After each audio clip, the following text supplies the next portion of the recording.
વડગામના મોટી ગીડાસણ ગામના શહીદ જવાનની હત્યા મામલે પરિવાર દ્વારા જિલ્લા કલેક્ટરને આવેદનપત્ર આપવામાં આવ્યું છે।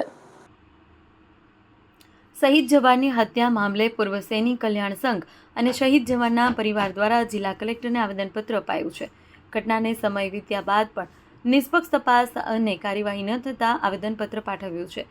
જમ્મુ તાવી બીકાનેર ટ્રેનમાં મુસાફરી દરમિયાન જવાન જીગર ચૌધરીની કોચ અટેન્ડન્ટે હત્યા કરી હતી। ચાકુના ઘા ઝીકી હત્યા કરતા સમગ્ર મામલે તટસ્થ તપાસ કરવા માંગ ઉઠી છે।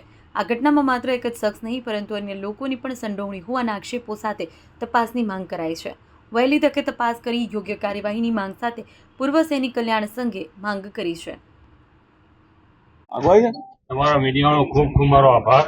બરોબર, મેં એમને હાજરી આપી, અમારા વતીથી સમય ફાળવ્યો અને મારા છોકરાને સખતમાં સખત ન્યાય મળે અને મારા છોકરાને એક ગુના વગર મારી નાખવામાં આવ્યો છે અને એને કોઈ ન્યાય મળતો નહીં। 2 મહિના થયા છતાંય તો અમને એવો ન્યાય મળવો જોઈએ અને બીજા પણ ગુનેગાર સંડોવાયેલા એ પણ પકડવા જોઈએ। જય માતાજી, જય હિન્દ। આજે પાલનપુર કલેક્ટર કચેરી ખાતે બધા માજી સૈનિકો અને શહીદના પરિવારજનો બધા એકત્રિત થયા છીએ। આપ સર્વે મીડિયાને વિદિત છે કે અમે કેમ ભેગા થયા છીએ।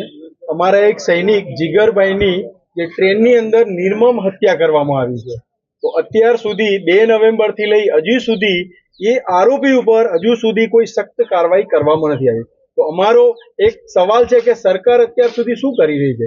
એક સૈનિક જો સુરક્ષિત ના હોય તો બીજા આમ પબ્લિકનું આપણે કેવી રીતે કહી શકીએ કે પબ્લિક સુરક્ષિત છે।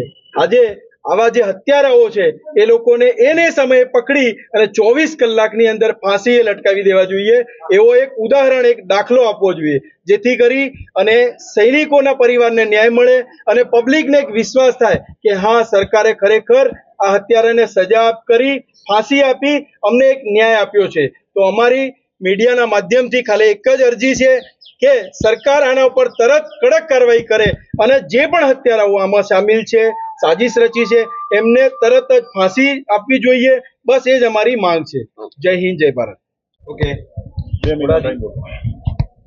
થોડા દિવસ પહેલા ટ્રેન મુસાફરી દરમિયાન આર્મી જવાન ભાઈ જીગર ચૌધરીની જે બીકાનેર ખાતે નિર્મમ ક્રૂર હત્યા કરવામાં આવી એ બદલ આજે કલેક્ટર ઓફિસ પાલનપુર ખાતે રિટાયર્ડ આર્મી જવાન મિત્રોને ભેગા મળી અને કલેક્ટર સાહેબને રજૂઆત કરવા માટે બધા ભેગા થયા છીએ કે દીકરાને જલ્દીથી ન્યાય મળે, એ પરિવારને જલ્દીથી ન્યાય મળે અને આરોપીને સખતમાંની સખત સજા થાય એ આ પરિવારની, આ સમાજની અને સર્વ સમાજ અને એવી અમારી માગણી છે।